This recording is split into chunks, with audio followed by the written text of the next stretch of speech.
So don't let them steal your light.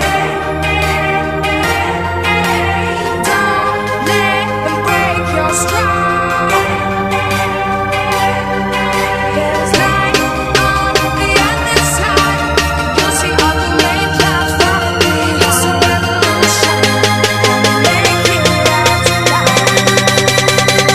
It's a revolution.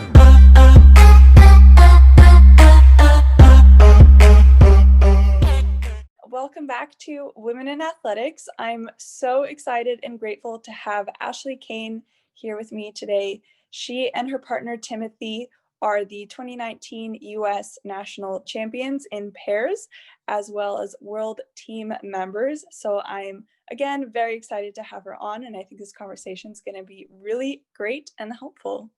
Hi, everyone. Thank you for having me on here. I'm super excited to talk to all of you. So tell us a little bit how you got started in skating.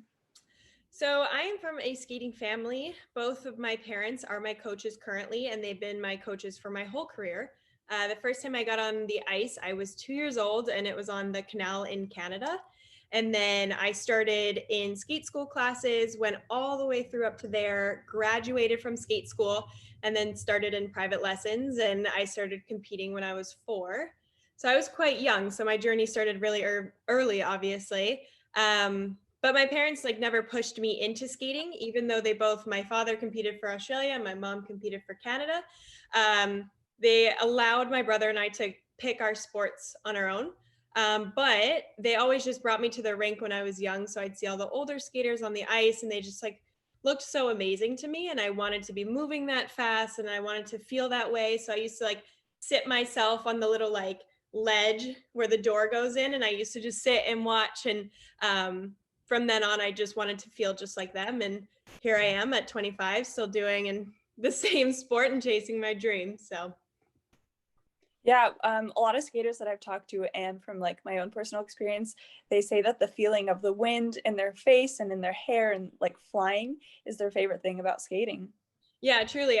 There's nothing that really compares for me, nothing that can really be matched to that feeling of pushing yourself every single day and finding small goals and rewards of every single day. It's something that I'm a little nervous about when I retire, that I will need to find something that maybe meets that.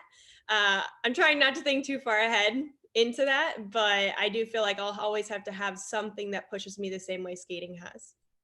Yeah, and that was a big thing that I really liked with the documentary that came out about athletes, what happens when they retire. And a lot of times they just feel so lost, and they don't have that understanding of what else can replace this thing that has been my entire life, that have given up everything for, pushed every single day, blood, sweat, and tears. So not that it's I'm saying to think so far ahead, but it's really good to just keep it in the back of your mind, and little comparisons. I have always loved horseback riding. Get that same feeling when you're on a horse, the wind's blowing through your hair, you feel like you're flying, it's effortless. So I think stuff like that's really useful.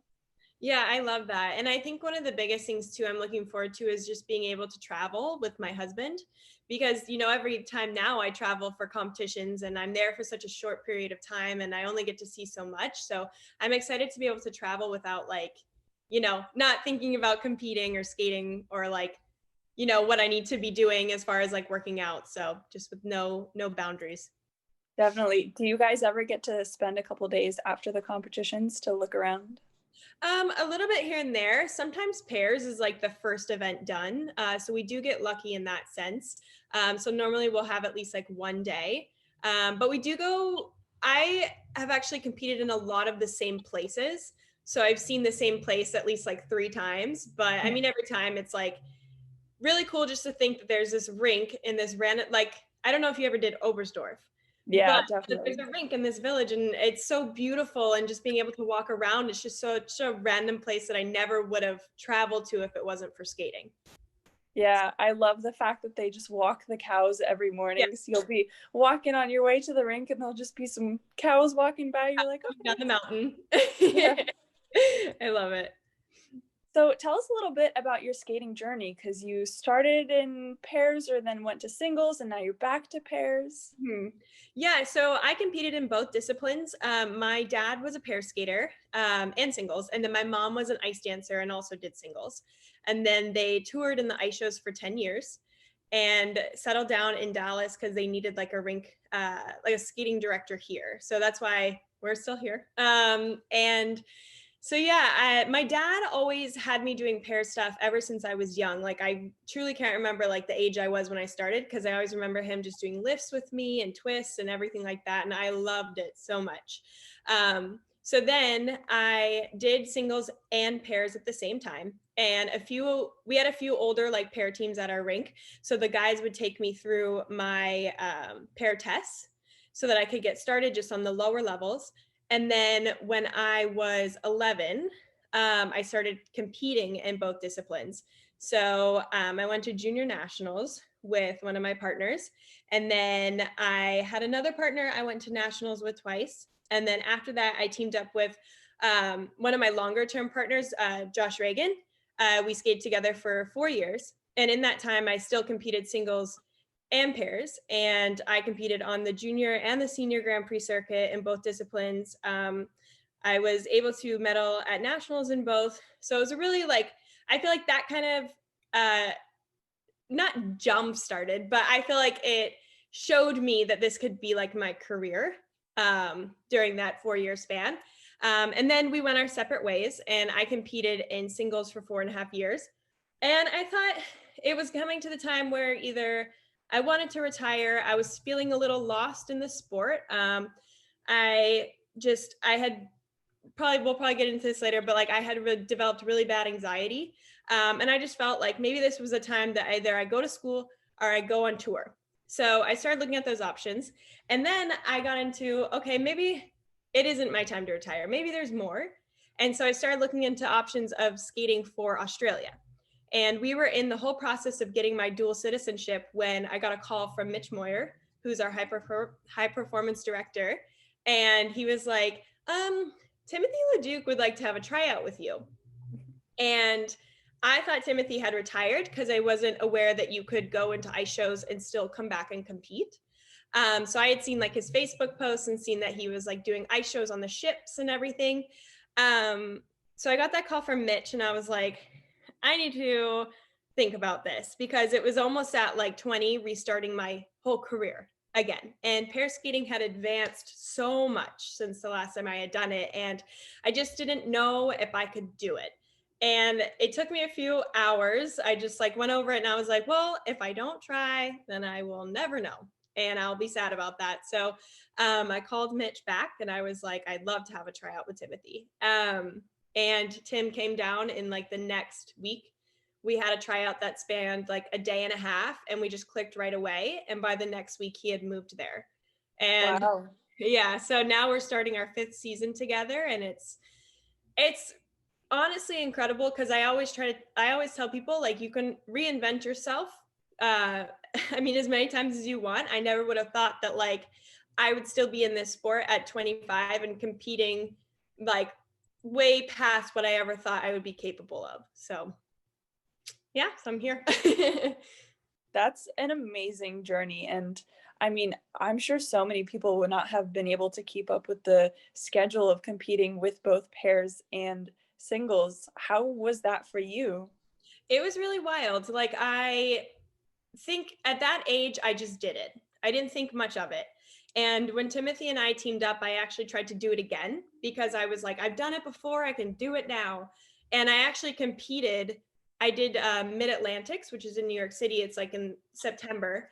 I did both singles and pairs at that competition, and I like wiped the ice in my free program for singles. Like, and I got off and I was like, okay, the chapter's being closed on this, and I'm just going to stick to pairs. And I told like my whole team that, and they were like, no, let's like give it a few days. And I was like, nope, I'm really happy with like moving on. And I'm happy and I have peace with my singles career. I accomplished a lot in it, but I'm really ready to just take just pairs. And so I feel like from there, we started moving forward with a lot of our stuff, and we were able to actually get a lot more done. But yeah, like when I was a teenager, I mean, I think honestly, I just did it, and I didn't think much of it mentally. Like I would be running my last program, like everybody would be gone, and I'd be running a fourth program of the day. And I can't think even about doing that now, because what we have to do now is like just so hard. And like I said, skating has advanced so much that I think at the lower levels it's possible, but at the senior level it's not. um and yeah, but also I think it made me a stronger athlete because I was able to just like dial in and get the job done when I needed to do it. And I think that it just like really added a lot to my career, that I really take a lot of those things still and think about them. So Yeah, absolutely. I mean, that's so great. And I think it's really also amazing that you were able to step back from singles, even though you had been solely focusing on that for 4 years, and you realized that there's a better and different opportunity, and it's okay to say goodbye to one thing to open the door for something else, which of course has led you to great success. So it shows that it was the right path to take. I think a part of me held on to my singles because it was a bit of a safety net. I knew that no matter what happened, I could always like rely on myself. And not that like Timothy was ever giving me a reason to question that, but I think with you feel like you can always rely on yourself. And you know that in the end, like it is just going to be you out skating. So I think I held on to that singles part of me because I wanted a safety net just in case, and then when I realized, no, this is really serious and this is what I want to give all my time to, then I was able to release that and move forward. Yeah, any team sport is really difficult when not only do you have to rely on someone for an effective partnership and making sure you go forward, but even in that moment when you're competing, you can do everything perfectly. But if that other person messes up, then your whole team goes down. So it's putting a lot of trust into someone, and you really have to work on that relationship, build it together, and nurture it. And I think that's what the beautiful thing about having a partnership is. Obviously, you did ice dance, so you understand that, of like you fully trust this person with every part of you. I mean, I would hope that everybody feels that way in their partnerships, but it's really amazing to be able to like share this full journey with that person next to you, and to be able to sit in the kiss and cry and like just look over everything that you guys did in the prior weeks leading up to whatever the competition was, and just be like, we did that together. And I think that that's really special. Yeah, 100%. I completely agree with you. I know that feeling very well, and I miss it sometimes, but Yeah. opening new doors, going on new paths. It's something I actually thought about the other day, of like, I mean, Timothy and I spend every single day together other than Sunday. And we have just like, I don't know, this synergy about us that we love spending time together. Yes, we have like our healthy time away from each other, and we make sure that, we have that, but we really enjoy each other's company. And I thought about the day of like not seeing them, not seeing, Timothy every single day. And I was just like, oh, that's going to be weird, but I can't get that far. But it is strange to one day know that we will be in different parts of the world. Yeah. Mhm. So, can you touch a little bit about your nutrition habits, if that changed when you were going from singles to pairs? Because I know for ice dance, there was a lot of pressure on the girls to look a certain way because the guy has to lift you all throughout the program. So, was that something that you experienced as well? Yeah, absolutely. Because I am also a much taller girl for pair skating. I'm 5'6". I think a lot of people always think I'm taller. I think it's just because when I stand next to the other pair girls, I look a lot taller, but I am 5'6", which I feel like is a pretty like average height. But a lot of the other girls are like below 5 feet to maybe 5'3". Not putting that just in that group, but the majority of people are. So it was really difficult when Timothy and I teamed up, because my body had fully changed since the last time I did pairs. I was taller. I had a woman's body. I had developed, and it wasn't hard from my team. It wasn't anything to do with that, because my team always was like, nope, you're capable of this.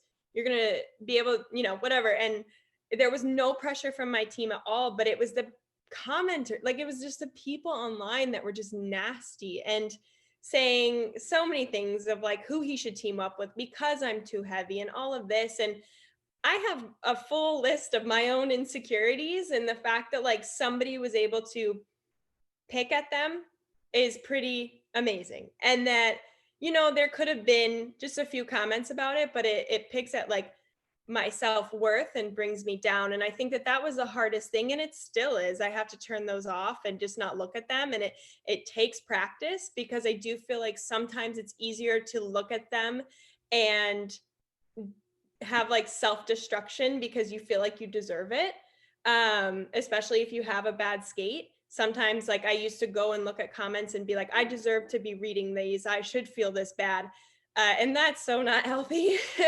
And I really had to do a lot of practice to not do that. And um I guess as far as like my nutrition, I've always tried to, work with specialists in that field of like nutritionists, dietitians, and we're very lucky to be able to have people within Team USA and US figure skating that are like available to us. And so they've always been really good. And I think when I remember kind of the turning point for me was like 14 years old, because I didn't think anything about what I looked like or what I ate until I hit 14.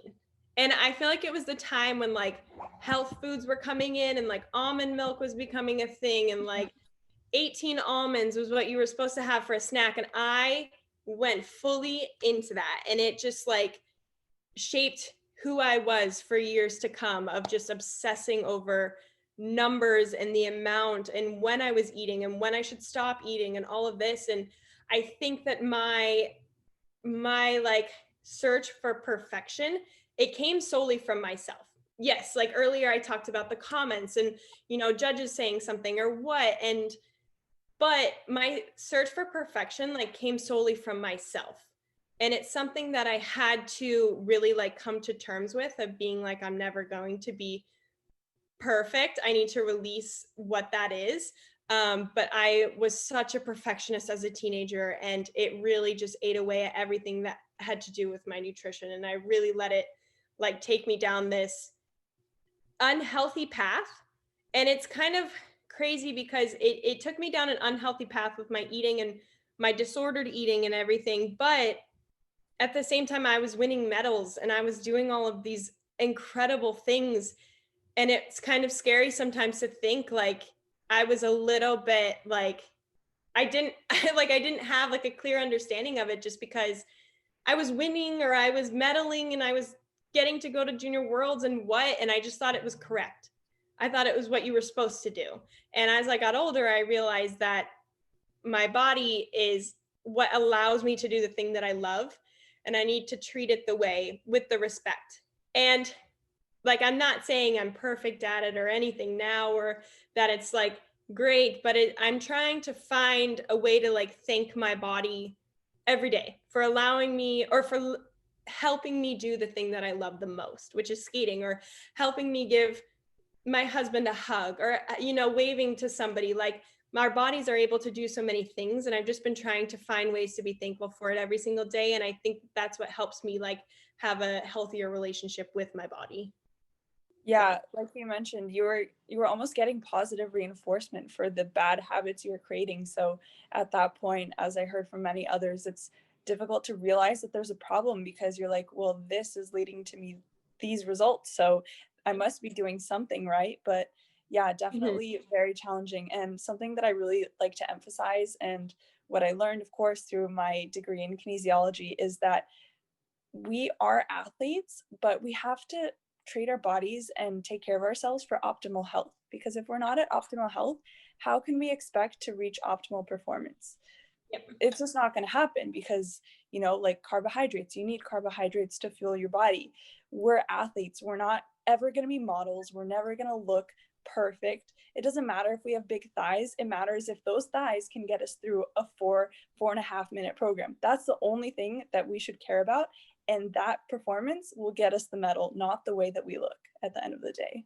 Yes. And I think at the end of the day as well, when you are able to look back and say, like, I treated myself well, I think that that means so much more than feeling like you went through your career and you just like came out with more problems in a sense, like my disordered eating has now led to it, like it led to me develop really bad anxiety, and then now it's gone to like body dysmorphia, and body dysmorphia is something that I struggle with every single day, and it's something that, I mean, I never see my body or who I am from the perspective of others. Like, I just, the way that I see myself in photos or videos, I know is not what other people see, but it's just my mind how it goes. And so I try to always, like, I know from my perspective now, after going through all of these things, I try to be really careful and use really positive reinforcement about my body in front of the younger kids at the rink or the younger generation, because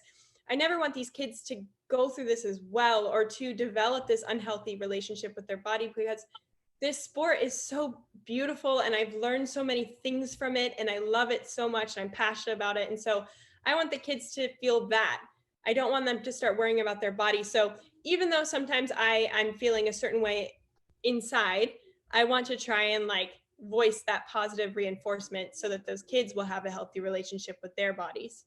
So Yeah, that's exactly the thing that I'm trying to promote with this Women in Athletics series, is just to get more videos out there from, higher up athletes that have a lot of like younger populations, generations looking up to them, so that they can learn from other mistakes. I mean, we went through this, doesn't mean that everyone else has to. If we have something that we can share and just tell our story, and even one girl, if she resonates with that and is like, oh, I feel the same, like this person got help, so then maybe I should go get help, then like, great, we're making a difference. And I truly think that like every athlete should have some sort of like sports nutritionist or dietitian or psychologist or what. Like I myself and my parents, who are the coaches at our rink, are very big like proponents of that. They've always been since I was a young kid. And it's just, I think that that is so important, because coaches and judges and that, they don't always have the right answers because they haven't been trained in that field. They've been trained in figure skating, which for a long time was just the same. And now, there's a lot more things that we have to deal with as far as social media and presentation and everything. So they're not trained in that. And I think that if you can have a professional in that field to at least guide you and separate skating and nutrition, I think that that can create a healthy relationship for those kids as well. Absolutely. Thank you. You reiterated a lot of the things that I've said before. Yeah, I think that coaches are amazing. They do their best in teaching us how to skate, because that's what their job is. But we get kind of into those like blurry lines when a coach sees a girl who looks a little heavy and kind of gives a backhanded comment or says like, well, don't eat this because that's what they know. Well, there's not really a scientific background to that. And whereas maybe you might be saying it to help the girl, at the end of the day, she's going to take that as like the truth, and she's not going to look for someone else. She's going to say, well, my coach is giving me advice, so that's fine, I'm just going to follow it, they know best, like I'm around them all the time. When in fact, it's so much better to just have someone else who has been educated in what to say, what to do, especially in psychology. I mean, the importance of someone having the education of how to respond to your feelings and your comments, whereas a coach might just, say something that comes to their mind in the moment. It's really necessary to understand the process of how to get that athlete to come to the revelation that they need. It doesn't just happen from seeing a sports psychologist. They bring it out of you, and it's a process. It's mental training, but it's essential if you want to be a good athlete. People get wrapped into, this is normal, this is the way I should be thinking, and these are the things that I should be saying to myself. But I think with a lot of, like, for my psychologist, she really separates and gives me exercises and gives me a reality check, honestly, because a lot of the times I start believing what I'm saying in my head or what I'm saying about myself in a photo or a video. And so she'll give me a reality check of being like, let's separate it, let's break it down. And I think it's the same thing with, I've been really fortunate to work with Susie Parker Simmons from the USOPC. I work with Carrie now and I love her. I saw that she was on here as well. But Susie really introduced me into like being able to weigh myself and to separate that from my self-worth. because she broke it down to being an athlete and checking in of like, are you healthy? Are you like, in a sense of like, is your body like proportionate? Is it this or that? Is one muscle bigger than the other? Like she was literally breaking it down into a science instead of just a number. And for me, that like changed my mindset so much because I was like, well, I see this number, but that could literally mean anything. I don't know what the percentages are. And she was able to do that, to break down everything. And I think that that was really healthy for me, but I do not weigh myself at all anymore unless I have to get one of those tests done. I don't weigh myself because I think for me, it's just, it plays way too much into how I'm going to treat myself that day. And that's not healthy. I don't want to, step on and think, oh, this is great. Or, oh, wow, think something negative about myself. So I've just like thrown out the scale, gotten rid of it. And I'm like, I am going to do body check-ins. So like I do body check-ins to see like, am I tired today? Am I feeling good? Do I feel fueled enough? Did I get enough sleep? So I always get like, or have I been sick lately? Or what? I always like check in that way. And I think that that has helped a little bit as far as like not just counting on numbers, but actually seeing how I feel. Yeah, numbers can definitely be deceptive, especially because muscle weighs more than fat. So you could Mhm. have a higher number, but you look incredibly lean, or someone could have a lower number and looks a little bit bigger. It's, you don't really know unless, like you said, you really break it down and you see like your muscle mass and your body fat percentage and everything else that comes into it. And I really like what you said, that you do check-ins, because that gives us so much information on our mental health, how we're fueling, our nutrition. I mean, if you're trying to lose weight and you're following a fad diet, or, counting how many almonds you eat, and you Mhm. see that your program is deteriorating, your training is not going as well, you're getting more tired, you're not sleeping as well, that's your body telling you that this isn't working. We need something else. And even that can be a sign for you to reach out to someone else who is educated and, can really help you so that you feel good and you look good so that you can perform your best. Yes, absolutely. I love all that. I agree with it. So, what would be your main point of advice for athletes on, body, and if they're struggling with their sport, as well as mentioning, do you still see those health professionals on a regular basis? And what do you think about upkeep on that? Mm-hmm. Yeah. I think the biggest thing that really resonated with me was practicing body neutrality. I think a lot of people are always like, be body positive, and we always have to be positive about our bodies, but that's just not realistic. Like we have to be just neutral in the way that we think about our bodies. Some days our bodies feel good and sometimes they don't, but we have to just remain neutral about it and not make our levels of like, this is great, this is bad, like so far from each other. We just have to try and practice keeping this neutral pace. And I think that that's what resonated with me so much because like you can't be positive 100% of the time. Like it's not possible. And it's exhausting to try and think that you should be.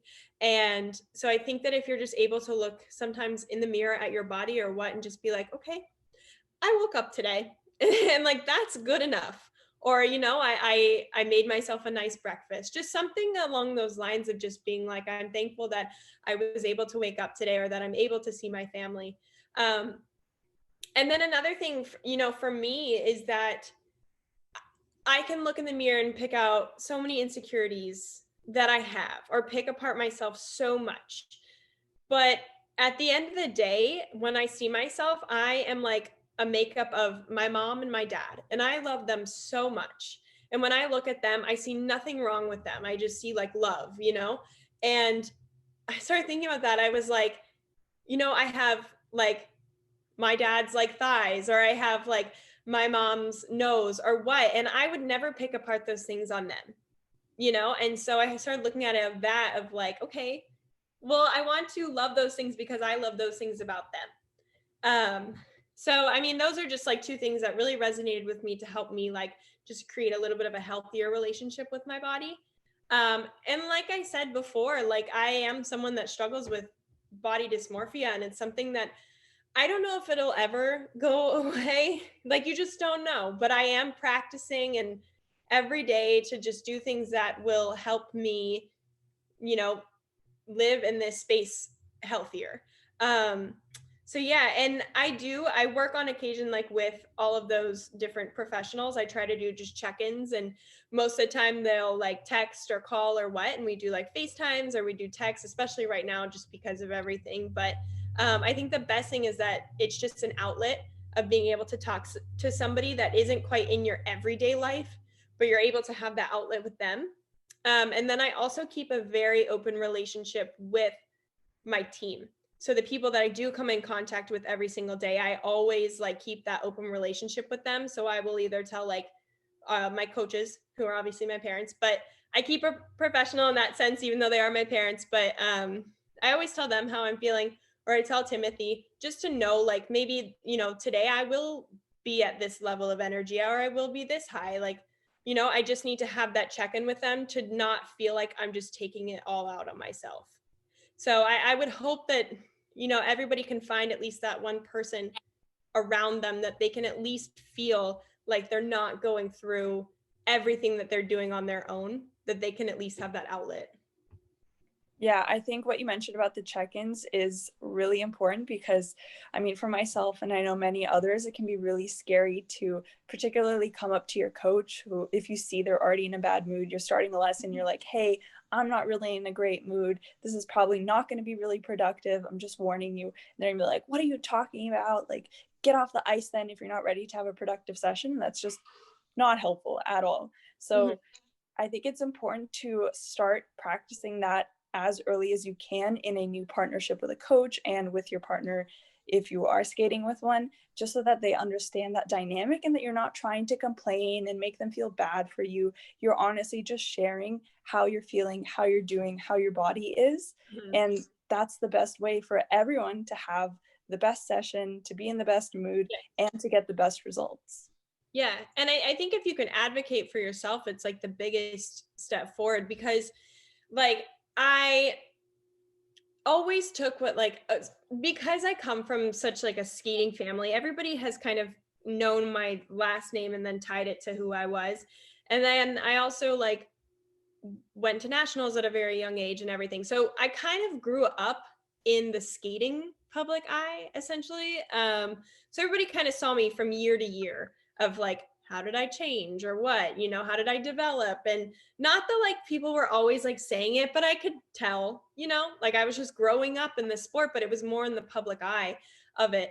And I think, you know, there was a time when, you know, judges and officials and everyone, they start to try and put a lot of their input in. And a lot of it, even if they're not using the exact terms of like, you know, maybe you are heavier than you were last time, the terms of like lazy, labored, heavy, you look slow, why are you breathing so hard in this spot?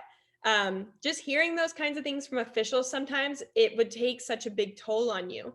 And so now when I hear those, I usually speak up for myself, or Timothy will even like speak up as well and just be like, hey, at the end of the day, we are the ones skating out here and we are the ones that do the job. So we are going to maintain like a healthy mind around what we're doing.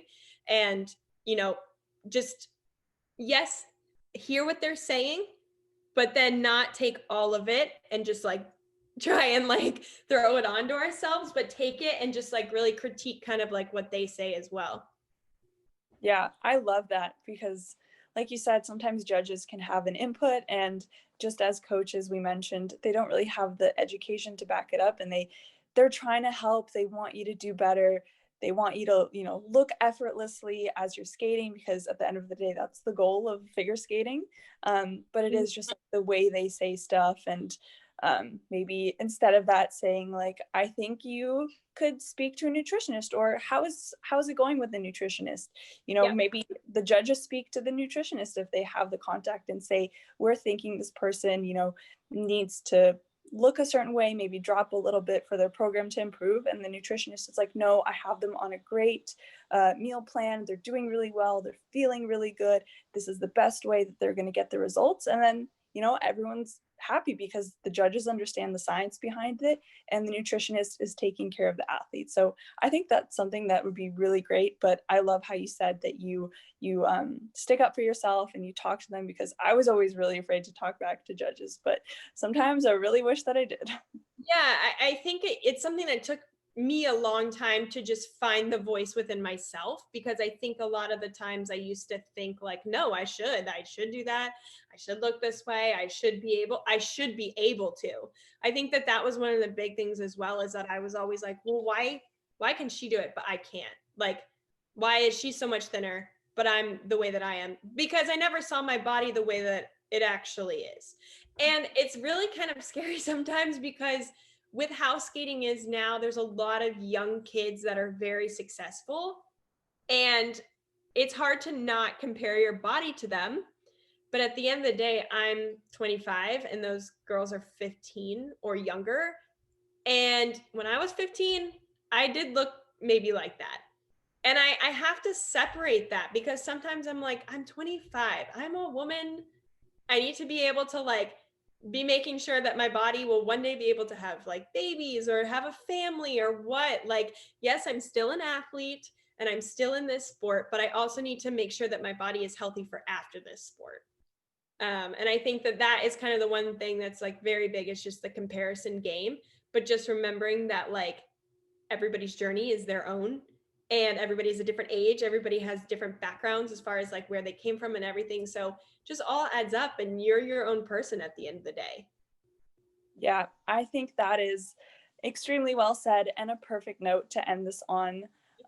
Thank you so much for this, inspiring and heartwarming chat. I think a lot of people will resonate with the things that you said, and maybe take some tips out of the way that you are now treating your body, and the tips and methods that you have to making sure that you're okay, checking in with yourself, and just really making sure that your body's going to be healthy after sport. Because, even though you've been skating for 25 years of your life, you still have so many years left to go. And these 25 years are going to be like a blink of an eye when you think back to it. So we really have to make sure that we're going to be okay moving on, having kids, living a healthy life with your husband, running around with your dog, really just enjoying yourself. I love that, and thank you so much for like giving all of us the platform to be able to speak as well, because I think it's very, very important that at least there's a voice and people are hearing it, and you're creating that, so thank you.